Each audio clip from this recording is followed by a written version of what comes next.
नमस्कार मंडळी, आपले स्वागत आहे स्वप्नील क्राईम टॉक्स यूट्यूब चॅनेलवर। आजच्या आपल्या या सत्य घटनेमध्ये आपल्याला समजेल की एका यूट्यूबर महिलेने कसे तिच्याच जवळच्या 5 जणांच्या आयुष्याला अगदी चांगल्या प्रकारे घोडा लावला, 5 जणांचे आयुष्य उद्ध्वस्त करून टाकले। तर नक्की ही यूट्यूबर महिला काय करत होती आणि तिने कोणासोबत काय केले, संपूर्ण घटना अगदी डिटेलमध्ये ऐकणार आहोत। बस व्हिडिओ शेवटपर्यंत बघा। तर आजची सत्य घटना समोर आली आहे राजस्थानच्या बाड़मेर जिल्ह्यामधून।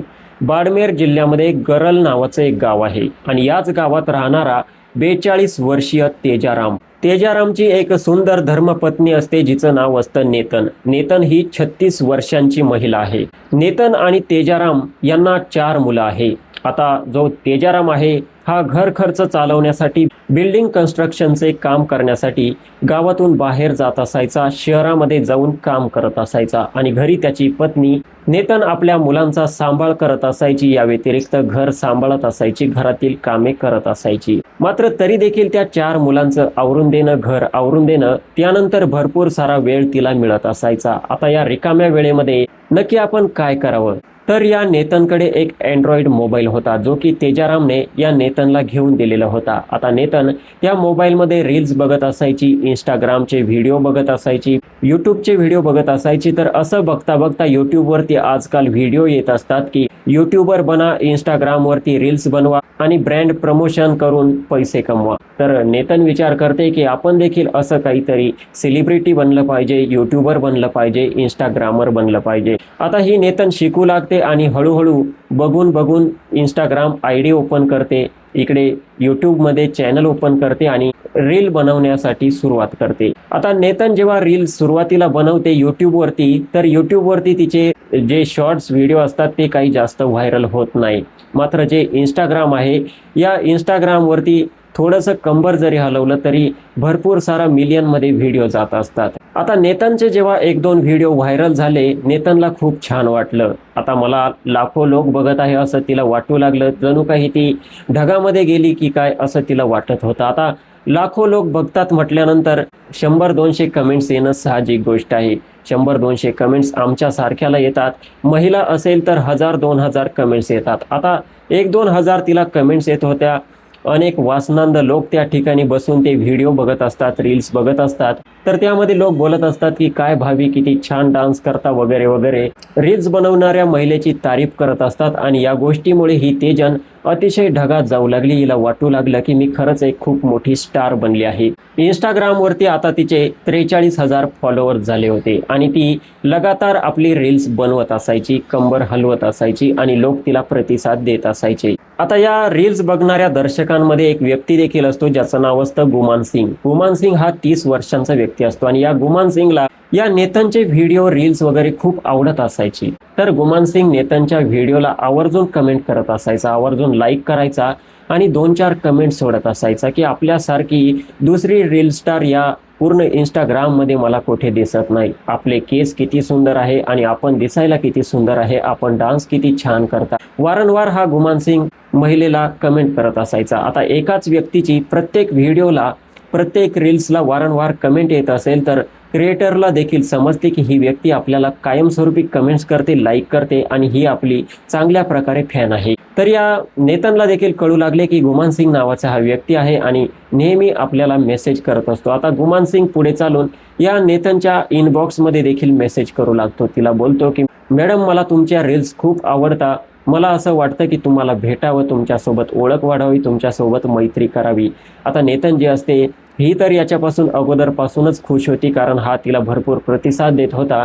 तर नेतन बोलते, तुम्ही माझे खूप चांगले फॅन आहे, तुम्हाला जर कसली अडचण आली तर मला नक्की सांगा। तर हा गुमान सिंग बोलतो की मी सांगणार कसं, आपल्यामध्ये बोलणं कसं होणार, त्यासाठी तुमचा कॉन्टॅक्ट नंबर तर दिला पाहिजे। आता नेतन कसलाही विचार करत नाही। नेतनला वाटते की हा आपला लॉयल फॅन आहे, याला आपण नंबर द्यायला काही हरकत नाही आणि त्यानंतर ती आपला कॉन्टॅक्ट नंबर या गुमान सिंगला देते आणि तेथून पुढे हा गुमान सिंग आता कॉल देखील करू लागतो।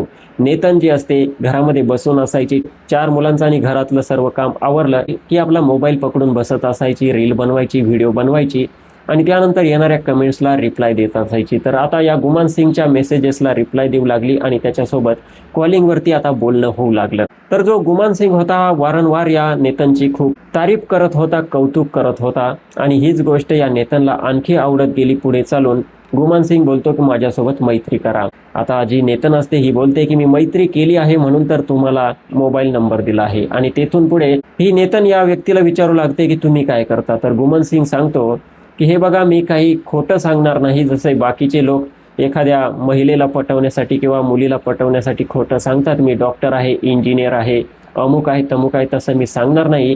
तर मी सांगतो मी एक टॅक्सी चालक आहे, टॅक्सी चालवून पैसे कमवतो आणि इमानदारीत काम करतो. आता जी नेतन असते ही देखील विचार करते की याने अगदी खरं सांगितलं आहे. गुमान सिंग सांगतो की अजून माझं लग्न देखील झालेलं नाही, मी एकटा राहतो. नेतन आता या गुमान सिंगवरती आणखी ट्रस्ट करू लागते आणि अक्षरशः त्याच्यासोबत व्हिडिओ कॉलिंग वगैरे सर्व गोष्टी होऊ लागतात. आता पुढे चालून यांच्यामध्ये इतकी जवळीक वाढत जाते की ही नेतन आपल्याबद्दल सर्व काही गोष्टी गुमान सिंगला सांगत होती आणि गुमान सिंग आपल्या जीवनातील सर्व गोष्टी या नेतनला सांगत होता. गुमान सिंग हिला विचारतो की तुमचे पती काय करतात. तर ही नेतन सांगते की माझा पती दिवसभर बिल्डिंग कन्स्ट्रक्शनचे काम करण्यासाठी जातो, घरामध्ये दिवसभर मी एकटीच असते, माझे 4 मुलं आहेत. गुमान सिंगने सांगितलेलं असतं की मी टॅक्सी चालवतो. तर ही नेतन बोलते की तुमची स्वतःची टॅक्सी आहे तर मला एखाद्या दिवशी कुठे फिरायला घेऊन चला. गुमान सिंग बोलतो की तुम्हाला माझ्या टॅक्सीमध्ये बसवून फिरवणं म्हणजे हे मी माझं भाग्य समजतो. की ठीक आहे, तुमचा पती कामावरती गेल्यानंतर तुम्ही घराच्या बाहेर पडा, मी टॅक्सी घेऊन येतो आणि आपण दोघे मस्त फिरायला जाऊ. नेतन हो बोलते आणि 2024ची बात असते. जो तेजाराम असतो हा बिल्डिंग कन्स्ट्रक्शनच्या कामासाठी गेलेला असतो.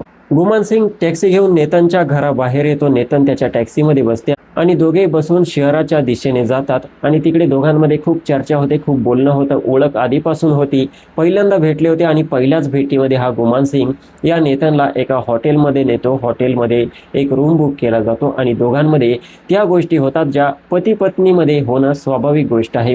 मात्र या ठिकाणी या गोष्टीला अनैतिक संबंध म्हटले जाते. आता तेथून पुढे या नेतनला या गुमान सिंगची इतकी गोडी लागते की तिचा पती तेजाराममध्ये तिला जितकी गोडी होती ती सर्व गोडी नाहीशी होते. आता येथून पुढे नेतनला जेव्हा वाटायचे गुमानला भेटावं तेव्हा ही गुमानला बोलायची. गुमान टॅक्सी घेऊन यायचा, तिला घेऊन जायचा, कधी इकडे फिरण्यासाठी, कधी तिकडे, कधी हॉटेलमध्ये रूम घेऊन. असे यांचे कामं आता होऊ लागले होते. बघता बघता 2026 येऊन पोहोचले होते आणि 2024 पासून 26 पर्यंत हे शारीरिक संबंध, या सर्व भेटीगाठी, हे अनैतिक संबंध अगदी अशा प्रकारे सुरू होते. नेतनचा जो पती होता तेजाराम अजूनही बिल्डिंग कन्स्ट्रक्शनमध्ये काम करत होता, आपल्या कुटुंबासाठी कमावत होता. तर मित्रांनो, आता 4 जून 2026चा दिवस उगवला होता. मालपुरा फाटा म्हणून एक जागा आहे आणि त्या ठिकाणी बरेच सारे शेत आहेत, सुनसान जागा आहे. एक शेतकरी आपल्या शेतामधून ट्यूबवेलकडे चालला होता. पाण्याची एक टाकी होती, त्या ठिकाणी चालला होता. तर त्याला दूरवरून खूप दुर्गंधी येत होती, भयंकर वास येत होता. आता हा व्यक्ती विचार करतो की इथे पाण्याची टाकी आहे, कदाचित या पाण्याच्या टाकीमध्ये एखादा जीव, कुत्रा वगैरे किंवा कोणी जंगली प्राणी पडला असेल आणि त्यामुळे तो वास येत आहे. म्हणून हा शेतकरी त्या पाण्याच्या टाकीजवळ जाऊन बघतो तर एका व्यक्तीची डेड बॉडी त्या पाण्याच्या टाकीमध्ये पडलेली होती. आता एवढं सर्व बघून जो शेतकरी असतो प्रचंड घाबरतो, ओरडतो आणि पळत पळत लोकांजवळ जातो. गावातील लोकांना सांगतो की शेतामध्ये पाण्याच्या टाकीमध्ये एका व्यक्तीची डेड बॉडी पडली आहे. आता त्यातील एक जण पोलीस स्टेशनमध्ये संपर्क करतो. तर बाडमेर डीएसपी रमेश कुमार शर्मा आपल्या संपूर्ण पोलीस टीमसह घटनास्थळी दाखल होतात आणि त्या ठिकाणी मृतदेह बघतात. तो पाण्याच्या टाकीमध्ये पडलेला असतो.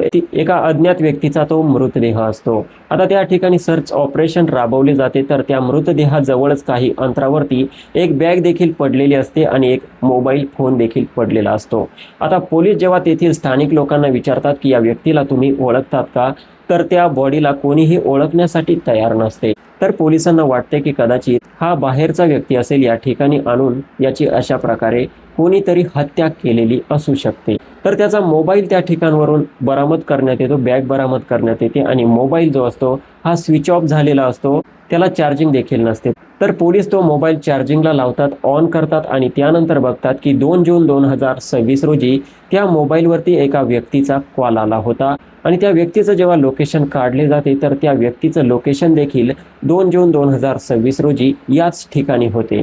आता पोलिसांना स्पष्ट दिसून येतं की हा व्यक्ती ही दुनिया सोडून गेला आहे आणि याला कॉल करणारा व्यक्ती या ठिकाणी होता. तर पोलीस आपला अंदाज लावून टाकतात आणि आता गुमान सिंगचं लोकेशन ट्रेस करण्यात येतं. गुमान सिंगला टॅक्सीसह उचलण्यात येतं, टॅक्सी साईडला लावून देण्यात येते आणि पोलीस स्टेशनमध्ये घेऊन जाण्यात येते. पोलीस स्टेशनमध्ये घेऊन गेल्यानंतर त्याला विचारण्यात येतं की तू त्या व्यक्तीसोबत काय केलं. गुमान सिंग बोलतो की कोणता व्यक्ती. आता पोलिसांनी तोपर्यंत तेजारामची सर्व डिटेल्स काढलेली असते. पोलीस विचारतात की तेजाराम सोबत तू काय केले. तर गुमान सिंग सांगतो की मी तेजारामला ओळखतच नाही.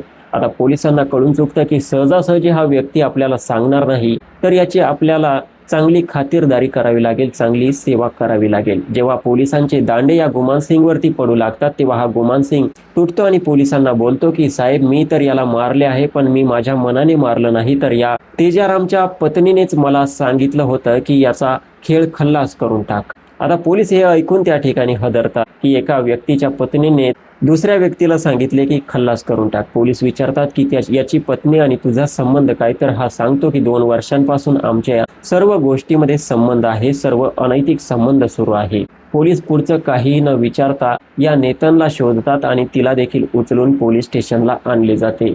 आता नेतन आणि यांना वेगवेगळ्या रूममध्ये बसवण्यात येते, कारण एका रूममध्ये तर हे एन्जॉय करतच होते. आता यावेळी पोलीस त्यांना वेगवेगळ्या ठिकाणी बसवतात आणि दोघांकडून वेगवेगळ्या पद्धतीने हे प्रकरण सोडवण्याचा प्रयत्न करतात. इकडे तेजाराम काही गोष्टी सांगत होता आणि तिकडे नेतन काही गोष्टी सांगत होती. पोलीस बघत असतात की दोघे जे सांगत आहे हे किती टक्के खरं आहे, कोण खरं बोलत आहे, कोण खोटं बोलत आहे. मात्र हे पूर्णपणे पोलिसांसमोर तुटले होते आणि आपली संपूर्ण कहाणी यांनी सांगितली होती. तर आता नेतन पोलिसांना सांगते की इंस्टाग्रामवरती या टॅक्सी चालक 30 वर्षीय गुमान सिंग सोबत तिची ओळख झाली. ओळखीचं रूपांतर प्रेमात आणि प्रेमाचं रूपांतर अनैतिक संबंधात, शारीरिक संबंधात झाले. दोघे एकमेकांसोबत चिटकलेले असायचे. 2 वर्ष होता होता या नेतनला वाटू लागले मी उगाच या तेजारामच्या फंदात पडले आहे, 4-4 मुलांच्या फंदात पडले आहे. मी गुमान सिंग सोबत राहिले पाहिजे, त्याच्यासोबत लग्न केले पाहिजे. आणि ही गोष्ट नेतन गुमान सिंगला देखील बोलते. तर गुमान सिंग बोलतो की वेळ आल्यानंतर आपण नक्की लग्न करू, मात्र त्या अगोदर मला तुझ्यासोबत वेळ घालवण्याची इच्छा झाली आहे. तुझा पती जर बाहेर गेला असेल तर मी तुला घेण्यासाठी येत आहे. तेजन ही गुमान सिंगला कधी नाराज करत नव्हती. ती त्याला बोलते की लगेच ये. 2026ची बात असते. गुमान सिंग या तेजनला आपल्या टॅक्सीमध्ये बसवतो आणि सरळ मार्केटच्या दिशेने घेऊन जातो. मात्र त्याच ठिकाणी जो तेजाराम होता याचं कन्स्ट्रक्शनचे काम सुरू होते. तेजाराम सहज बघतो तर त्या टॅक्सीमधून त्याची पत्नी खाली उतरते आणि ती परक्या पुरुषासोबत असते. आता जो तेजाराम असतो हा विचार करतो की माझी पत्नी मला न सांगता इकडे कशासाठी आली असेल. तेजाराम आता लपून ही गोष्ट बघत असतो आणि त्यानंतर ही नेतन आणि गुमान सिंग पुन्हा टॅक्सीमध्ये बसतात आणि पुन्हा ती टॅक्सी पुढे जाऊ लागते. आता जो तेजाराम असतो हा यांच्या टॅक्सीचा पिछा करतो. पिछा करत करत जातो, बघतो ही टॅक्सी कुठे जाते. तर ही टॅक्सी हॉटेल समोर जाऊन उभी राहते. तेजारामची पत्नी नेतन त्या व्यक्तीसोबत हॉटेलच्या आतमध्ये जाते आणि 2-3 तास बाहेर येतच नाही. आता जो तेजाराम असतो याला कळून चुकतं की त्याची पत्नी ही त्याला धोका देत आहे, ही दुसऱ्याच्या अनैतिक संबंधात गुंतली आहे. हिला अक्षरशः 4 मुले असून सुद्धा. आता एवढं सर्व झाल्यानंतर तेजाराम घरी येतो आणि आपल्या पत्नीची भयंकर मारहाण करतो. नेतनला बोलतो की तुला लाज वाटली पाहिजे, 4 मुलं आहे, पती असताना देखील तू दुसऱ्या व्यक्तीच्या प्रेमात पडली आणि त्याच्यासोबत घाणेरड्या गोष्टी करत आहे. नेतन सुरुवातीला बोलते की नाही तसं काही नाही, तो माझा मित्र आहे वगैरे वगैरे. मात्र तेजारामने अक्षरशः तिला रंगेहात पकडले होते. तिची जेव्हा मारपिटाई केली जाते नेतन त्याची माफी मागते. नेतन बोलते की मला माफ करा, येथून पुढे मी असं करणार नाही. तर मित्रांनो तेजाराम जो असतो 4 मुलांकडे बघून आपल्या पत्नीला माफ करून टाकतो. मात्र एकदा नात्यामध्ये कडूपणा आला की गोडपणा लवकर येणे शक्य गोष्ट नसते. आता वारंवार या तेजाराममध्ये आणि नेतनमध्ये वादविवाद होत असायचे. दोघांमध्ये खूप भांडणे होत असायची आणि हीच गोष्ट ही नेतन आपल्या प्रियकराला गुमान सिंगला सांगत होती की माझ्या पतीचं काहीतरी कर, तो माझ्यासोबत खूप वाद घालत आहे जेव्हापासून त्याने मला तुझ्यासोबत बघितलं होतं. आता जो गुमान सिंग असतो हा बोलतो मग आपण दोघे पळून जाऊया. नेतन कसलाही विचार करत नाही. तिचे जे 2 लहान मुलं असतात त्या 2 लहान मुलांना घेते आणि या गुमान सिंग सोबत फरार होऊन जाते. आता 1 जून 2026 रोजी नेतन 2 मुलांना घेऊन गुमान सिंग सोबत फरार झाली. तर तेजाराम जेव्हा घरी येतो बघतो आपली पत्नी घरातून गायब झाली आहे. आता तेजारामला माहीत होतं की ती कोणत्या व्यक्तीच्या संपर्कात होती. तेजाराम जालौनमध्ये जातो आणि तेथे काही करून त्या टॅक्सी चालकाचा गुमान सिंगचा नंबर मिळवतो. गुमान सिंगला कॉल करतो आणि त्याला विचारतो की तू माझ्या पत्नीला घेऊन पळून गेला आहे का, खरं खरं सांग, नाहीतर मी पोलीस स्टेशनमध्ये तक्रार दाखल करेन. गुमान सिंग असतो प्लॅनिंगनुसार या तेजारामला बोलतो की हो मी तुझ्या बायकोला पळवून आणलं आहे आणि जर तुला तुझ्या बायकोबद्दल काही बोलायचं असेल, तिला घेऊन जायचं असेल, तर धोरी तमन्ना या ठिकाणी तुला यावं लागेल. तेजाराम 2 जून 2026 रोजी धोरी तमन्ना या ठिकाणी जाऊन पोहोचतो. त्या ठिकाणी जो गुमान सिंग असतो हा त्याला भेटतो. आता गुमान सिंग तेजारामला अगदी प्रेमाने बोलू लागतो की हे बघ, तुझ्या पत्नीला मी पळवून आणलं म्हणजे तिच्यासोबत मी काही जबरदस्ती केली नाही. तुझी पत्नी स्वतःहून माझ्यासोबत पळून आली आहे आणि तिचीच इच्छा होती की माझ्यासोबत पळून यावं. मला देखील वाटतं की तुझा संसार तुटू नये, तू तुझ्या पत्नीसोबत खुश राहावं, मात्र यामध्ये सर्व चूक तुझ्या पत्नीचीच आहे. आपण बसून गप्पा गोष्टी करूया. आता जो तेजाराम असतो हा थोडा थंड होतो. जो गुमान सिंग असतो तेजारामला बोलतो की की आपण दोघे थोडी थोडी ड्रिंक करू, की मी दारूचा खंबा देखील आणला आहे. तेजाराम विचार करतो की हा व्यक्ती इतका चांगलं बोलत आहे तर आपण दारू प्यायला काही हरकत नाही. आणि त्यानंतर गुमान सिंग हा तेजारामला काही दारू पाजतो. तो स्वतः थोडी कमी पितो आणि तेजारामला जास्तीत जास्त दारू पाजून देतो. आता मित्रांनो, या ठिकाणी जो तेजाराम होता याची सर्वात मोठी चूक होती असं मला वाटतं.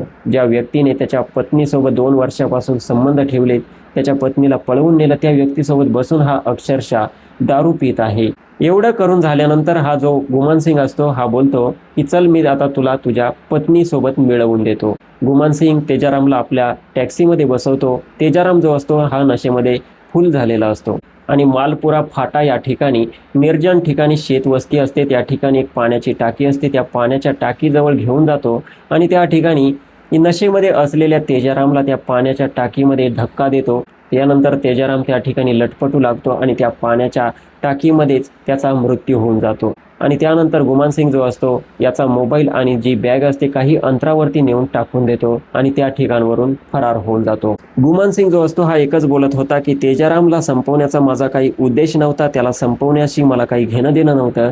बस मला त्याची पत्नी, जी की यूट्यूबर आहे, इंस्टाग्रामर आहे, ही वारंवार बोलत होती की याला या दुनियेतून संपवून टाक, कारण हा मला खूप त्रास देतो, मला खूप मारहाण करतो. पण मित्रांनो, जो तेजाराम होता हा नेतनला मारहाण का करत होता हा देखील मोठा प्रश्न आहे. कारण जोपर्यंत ही नेतन त्याच्यासोबत व्यवस्थित राहत होती तोपर्यंत त्याने एक चापड देखील नेतनला मारली नव्हती. मात्र नंतर तेजारामच्या ठिकाणी असा कोणताही पती असला तर तो आपल्या पत्नीला सहजासहजी सोडणार नाही असं मला तरी वाटतं. तो त्याच्या पद्धतीने पत्नीला सुधारवण्यासाठी मारत असेल. मात्र जी पत्नी होती हिने खरोखर 5 जणांच्या आयुष्याला पूर्णपणे घोडा लावला आहे. कारण नेतनला 4 मुलं आहेत. आता त्या 4 मुलांचा बाप या दुनियेला सोडून गेला. कशामुळे? तर त्यांच्याच जन्मदात्या आईमुळे. आणि त्यांची आई देखील आता जेलमध्ये जाऊन बंद झाली. अशा प्रकारे तेजाराम आणि त्याची 4 मुलं यांच्या आयुष्याला अगदी चांगल्या प्रकारे घोडा लागला आहे. जे 4 मुलं आहेत यांचं भविष्य पूर्णपणे अंधकारमय झालं आहे. आता ते लोकांना काय सांगतील की आमचा बाप कुठे गेला, कसा गेला आणि आमची आई कशी होती. तर मित्रांनो, या संपूर्ण प्रकरणाबद्दल आपले काय मत आहे कमेंट सेक्शनमध्ये नक्की मांडू शकता. बाकी या व्हिडिओचा माझा उद्देश कोणाच्या भावना दुखावणे नाही, कोणाचं मन दुखावणे नाही, तर आपणास जागरूक करण्याचा होता. व्हिडिओ आवडला असेल तर लाईक करा आणि अशाच सत्य घटना क्राईम स्टोरी नेहमी ऐकत राहण्यासाठी स्वप्नील क्राईम टॉक्स या यूट्यूब चॅनलला सबस्क्राईब करा. भेटूयात पुढच्या व्हिडिओमध्ये. जय हिंद, नमस्कार.